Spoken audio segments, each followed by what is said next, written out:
Fala galera, quem fala aqui é o Francisco Medeiros, estou aqui no Coliseu de Roma, um local muito importante, um marco histórico, né, muito importante, com capacidade de 50 mil pessoas naquela época. Atrás de mim tem aqui um elevador, esse elevador era utilizado lá do subsolo, onde levantavam-se os animais, aproximadamente 8 escravos faziam a suspensão desses animais. Morreram evidentemente milhares de animais e milhares de pessoas, com apresentação ao público, né? E esse sistema de força a gente já estudou algumas vezes, a gente vai discutir na aula de hoje também, né? E esse local, isso prova que o sistema de força é utilizado há muito tempo, né? E uma vez que cai em uma grande quantidade de vezes em concurso público, vale lembrar a importância e a aplicação do mesmo.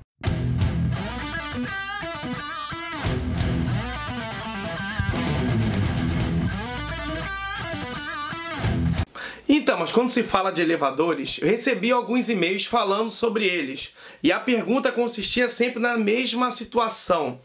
Por que que em alguns exercícios se escreve P menos 4F é igual a M vezes A, e em outros exercícios se escreve em 4F menos P é igual a M vezes A? Em primeiro lugar, ficou bem claro aí na representação anterior, elevadores é uma coisa bastante antiga, né? Quando se fala em elevadores, existe sempre essa intenção de levantar algum objeto. Assim como no Coliseu, o animal era levantado até a arena para aquele espetáculo terrível, né? O que acontece nas leis de Newton é exatamente essa a intenção dos elevadores. E realmente eu percebi que tem gente que manda e-mail que vai fazer vestibular e gente que manda e-mail que vai fazer pré-militar, né? Quer seguir carreira militar. O que acontece aqui? Primeira lei, segunda lei, terceira lei influencia bastante nessa discussão de elevadores. Quando eu falo assim, primeira lei de Newton, um corpo em repouso tende a permanecer perpetuamente em repouso, ou seja, a velocidade é eternamente igual a zero. O elevador está parado, se ele está parado, ele tende a permanecer perpetuamente em repouso, ou V igual a constante. Se ele estiver em movimento, ele tende a permanecer perpetuamente com velocidade constante. Ou seja, se as duas forças opostas elas forem iguais e ele estiver em movimento, a aceleração vale zero. Ele nem aumenta a velocidade e nem diminui a velocidade. Então ele pode se manter com a velocidade constante perpetuamente. Quando se fala em inércia, são duas as possibilidades. Ele é inerte porque ele vai ficar parado para sempre, ou ele é inerte porque ele vai se manter com velocidade constante para sempre. A segunda lei de Newton já propõe uma mudança de velocidade. PFD representa o princípio fundamental da dinâmica. FR é igual a M vezes A. A força resultante, que é dada em Newton, é igual à massa, que é dada em quilograma, vezes a aceleração, que é metros por segundo ao quadrado. Ou seja, antes o cara era inerte. Se eu aplicar uma força sobre ele, ele que tem massa, como consequência vai sofrer uma aceleração. Como causa, eu vou aplicar uma força externa. Como consequência, haverá uma aceleração. O elevador está parado. Se nele for aplicada uma força, ele apresentará uma aceleração. Já a terceira lei de Newton é o par ação e reação. O tempo inteiro o veículo vai andar, ele joga a lama para trás e o chão joga o veículo para frente em sentido contrário. Para toda força que um corpo A aplicar no corpo B, o corpo B vai aplicar uma reação de mesmo módulo, mesma direção e sentido contrário. Então o que acontece? Eu vou andar, eu impulsiono o chão para trás e o chão reage me jogando para frente. Se eu der um soco nesse quadro aqui, claro que eu não posso dar um soco no quadro, porque vai ser um ato de violência, a sociedade está muito, né, culpabilizando as coisas o tempo inteiro. Mas se eu aplicasse uma força no quadro, quanto maior a força de ação que eu fosse aplicar no quadro, maior seria a reação do quadro contra a minha mão.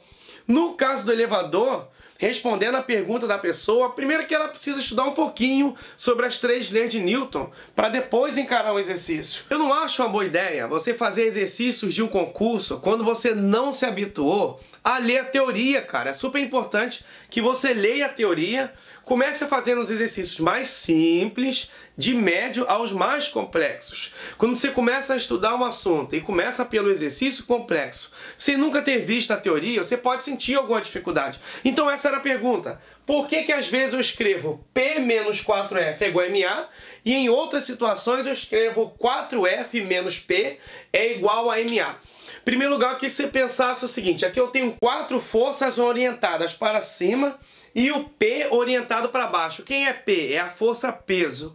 Toda vez que eu calculo a força peso ela é orientada para baixo, mais especificamente para o centro da Terra.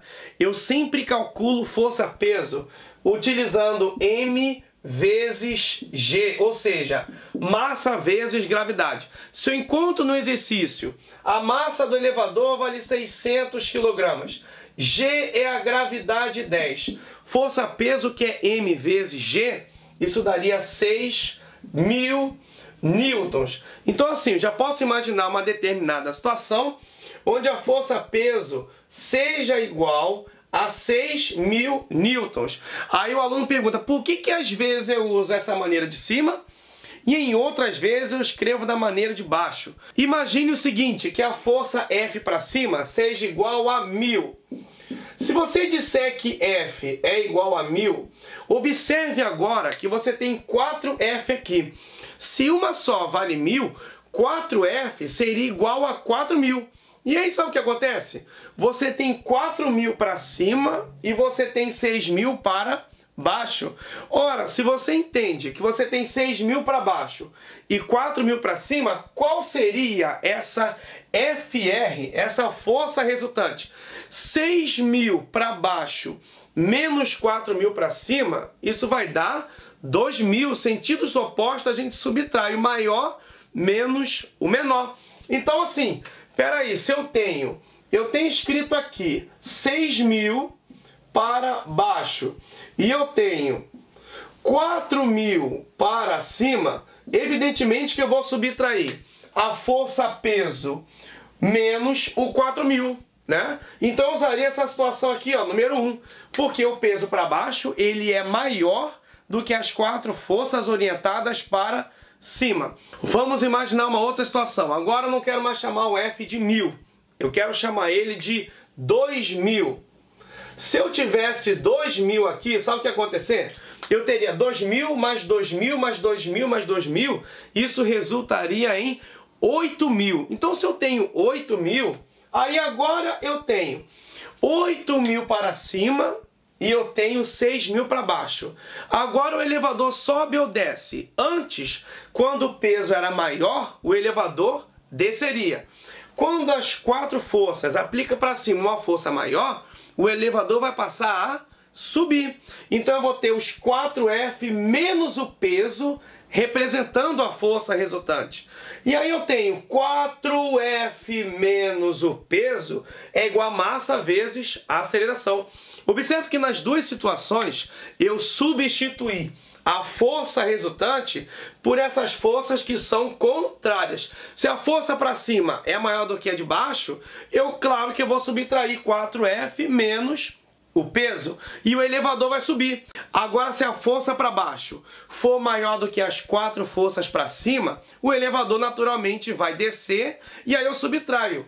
Peso menos 4F é igual a massa vezes a aceleração.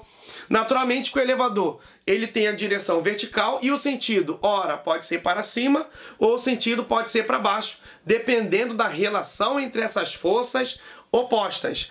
Olha só a questão que eu recebi por e-mail justamente falando sobre elevadores, ó.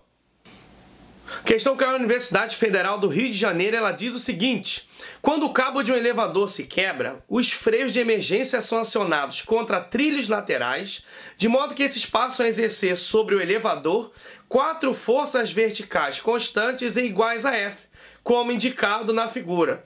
Como eu tentei indicar na figura para você. Supondo que numa situação como essa, a massa total do elevador seja m igual a 600 kg e que o módulo de cada força F seja módulo de F igual a 1.350 newtons. Calcule o módulo da aceleração com que o elevador desce sobre a frenagem dessas forças. E aí, qual a aceleração? Você percebeu que cada força vale 1.350? Aqui eu tenho um 4F aqui, ó. Ele deixa bem claro que o elevador vai descer. O elevador vai descer. Então, quando ele desce, ele admite que a força para baixo é maior do que as 4 forças para cima. A segunda lei de Newton, que é a única que fala da aceleração, já que a primeira é a lei da inércia e a terceira é a ação e reação, a segunda lei de Newton diz que força resultante é igual a massa vezes a aceleração. Quando a gente admite que esse elevador vai cair, a gente tem que saber que ele cai porque tem uma força orientada para baixo e ela se chama força-peso. A gente sempre calcula a força-peso multiplicando massa vezes a aceleração da gravidade. A massa vale 600 kg e quase sempre as provas dizem que a gravidade é aproximadamente igual a 10. O que significa dizer que a força-peso é igual a 6.000 newtons. Um único F vale 1.350. Você tem 4 Fs aqui, né? Então, se a gente multiplica 4 vezes F, a gente vai ter aqui 4 vezes 1.350, que é igual a 5.400 newtons. O que está acontecendo? Eu tenho 6.000 newtons querendo que o elevador caia e eu tenho 5.400 fracassadamente tentando segurar o elevador, que é o atrito entre o elevador e as 4 forças orientadas para cima. Claro que a força-peso para baixo está sendo maior do que essas 4 forças para cima. Então, qual vai ser a resultante? É a força-peso para baixo menos 4F para cima, que é igual a massa vezes a aceleração. O peso, tem valor igual a 6.000 newtons. Os 4 Fs é 4 vezes 1.350. O cálculo já fiz para você. M é a massa total do elevador. Pode ter alguma coisa no elevador, uma pessoa ou 10, ou essa figura hilária aqui, né? Mas de qualquer modo ele deu a massa total, ele já forneceu. Às vezes ele te dá a massa do elevador e dá a massa das pessoas que estão dentro do elevador. Aí você tem que somar como massa total. Nesse caso eu até recebi questões assim por e-mail. Mas essa deixou bem claro que ele já forneceu a massa total. A massa total vale 600 kg e o valor da aceleração eu quero achar aqui. 6.000 menos 5.400 tem que saber subtrair para fazer concurso. Isso vai dar 600, que é igual a 600 vezes A. Se 600 está multiplicando, passa para lá dividindo. 600 sobre 600 é o valor da aceleração, que vai resultar em 1 metro por segundo elevado ao quadrado. Valor de aceleração é igual a 1 metro por segundo ao quadrado, portanto não se esqueça. O elevador, que hoje em dia depende claramente da energia elétrica, né? Faltou energia elétrica no Brasil, o elevador dos prédios acabam ficando sem funcionar. Desde a época do Coliseu já era comum os animais serem suspensos pelo sistema de elevadores, né? A força orientada para cima era maior do que o peso para baixo. Ah, tudo bem. Agora, se o elevador precisa descer, aí a força para baixo é superior às forças orientadas para cima, né?